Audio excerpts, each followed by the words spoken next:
But as Katharina stormed off, she didn't pay attention to where she was going. Before she could stop herself, she bumped into someone. As the sound of his drink hitting the floor caught her attention, she stopped in her tracks and looked up at a chubby, greasy man dressed in posh, silky clothing that barely fit around his huge body.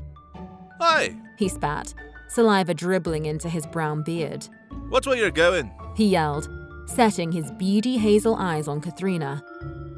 As he spoke, he spat everywhere, quickly enraging Katharina. She glared up at him. If you didn't take up so much space, I wouldn't have… Before she could finish her insult, Tsunami pounced out of nowhere and stood in front of Katharina once again. He held out his hands. Whoa! He yelled, silencing Katharina. He then looked at the chubby man. Hey, Oswald! He greeted, drowning out Katharina's mumbles. Fancy seeing you down here. He laughed nervously. You again? Katharina then growled. Oswald grunted and looked at Tsunami. You know this lass? He asked, looking down at Katharina, who glared evilly at him. As he glanced back at Katharina's irritated face, Tsunami gulped and nodded. He looked back at Oswald. Yeah, we're He frowned and looked back at Katharina.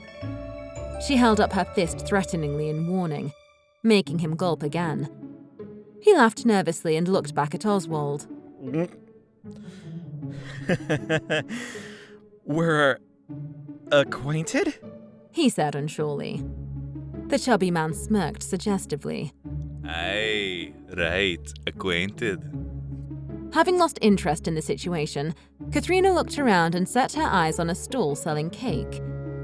However, as she was about to walk off, Tsunami snatched her sleeve and pulled her forward. I met her a little while ago. She's here to hunt the werewolf that's been giving us trouble. He explained as he looked back at her. This is, Oswald. He introduced, frowning down at her as she glared back. He's the city baron. And, this is,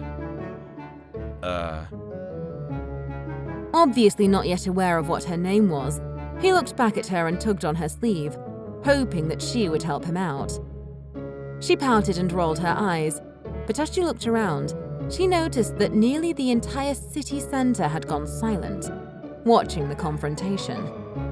She wasn't sure why, but the fact that a strong, tense feeling of suspense was lingering in the air made her think that this Baron guy was probably who she needed to have on her side if she wanted to get the werewolf contract completed as fast as possible. And he also looked like he might just be the guy that was paying for it too. Reluctantly, she held out her hand. I'm… Katharina. She mumbled. Oswald scowled skeptically. Aye, odd name that. You ain't from around here, are you? He asked, shaking her hand. As she pulled her hand back and wiped it irritably on Tsunami's wet sweater, she remained silent. The Baron then looked at Tsunami. Aye, what happened to you? Why you all wet? Tsunami sighed. Doesn't matter. Look, she's here to help with the werewolf, like I just said. I knew she was coming, so I took the liberty of cleaning out a room in the seer fort for her, in case she needs… What? Katharina growled as she snatched his sleeve and glared up at him. I don't need a room. I'm not… Aye, sure, just don't be getting up to nothing. The Baron winked. Smiling an assuring smile, Tsunami looked back at the Baron. Don't worry, she won't be any trouble. I'll keep an eye on her. I don't need your help, or anyone else's. Katharina argued. Looking down at her again, Tsunami frowned unsurely. Then, he looked back at Oswald. Pulling a smoking pipe from his pocket, the Baron frowned strangely. Best be on your way, he said. I'm sure you read the contract, no pay till the beast's head's on a pike. Fuckers killed 3 of my men to this day. 3! Katharina frowned. So it's been killing people. Tsunami laughed nervously. We're not totally sure that it was the werewolf that did that, you know? He interjected. She looked up at him, but then rolled her eyes and looked at Oswald. Who did it kill? And are you sure it was the werewolf? Oswald inhaled from his pipe as he lit it with a match. Aye. Bloody poor sods were torn to bits. Claw marks the size of my fist. Too big to be a blade. Wild dogs. Anything but a damn werewolf. Could have been a dragon. Tsunami suggested. Oi, shut up. Oswald snapped. Ain't no such thing as dragons. Anyways, took 3 of me guards, 1 each night in a row. Something makes me think it's after me since me guards patrol me grounds. Can I get a look at your grounds? She asked. The Baron sighed. Aye, sure. Tsunami can take you there after you set up in the fort. And remember, no pay till I got its head. She frowned irritably. It'll be dealt with by tonight, so have my money ready. The sooner I can get out of this place, the better. She growled, glaring up at Tsunami. What about the bodies? Any way I can see those? The chubby man looked down at her. Nah, we burn our dead hours after we discover them. Keeps the fiends away. Katharina sighed irritably. All right. Thanks for your help. Nodding, the Baron picked up his fallen mug and waddled off, leaving the pair by themselves as the city centre went about their business once again. Tsunami looked down at her and dragged his hand over the back of his head. So, should I show you the fort? He asked, laughing nervously. Pulling Spirit with her, Katharina stormed ahead. Whatever. She grumbled, remembering that the stall owner had mentioned people close to a fort within the city might have more information for her. I'll investigate Oswald's grounds closer to dusk. If the werewolf is targeting him, it'll likely show up near there. Smiling excitedly, Tsunami clapped his hands and scurried after her. But as they walked along the wide path that led up to the fort, there obviously wasn't really as much conversation as Tsunami had been hoping. He fidgeted, cleared his throat, and kept glancing over at Katharina as if he was waiting for her to speak. But she didn't want to talk to him. She stared silently ahead, setting her eyes on the brick walls that concealed what looked like a small fort about half a mile forward. She couldn't make too much out from this distance. People were walking across and up the wide path, making it harder for her to make anything out. But it looked like it was the place she might actually find some answers. Tsunami then frowned as he looked down at her again. You, nearly made a huge mistake back there. He said nervously. Oswald's a bit of an ass. He would have made your life hell if I hadn't. I didn't need your help, and I told you not to follow me! She growled, glaring up at him. But as he frowned doubtfully, she pouted and looked away, a vacant look on her face. He shrugged. Well, I arrived here about 2 years ago. It was the dead of night, and I was starving. He explained, clearly unaware of Katharina's disinterest. I had escaped from Warlocks a few nights before. As soon as he mentioned Warlocks, Katharina's interest was piqued. She looked up at him and frowned, now listening for the first time since she had met him. I saw the glow of the city from a few miles away.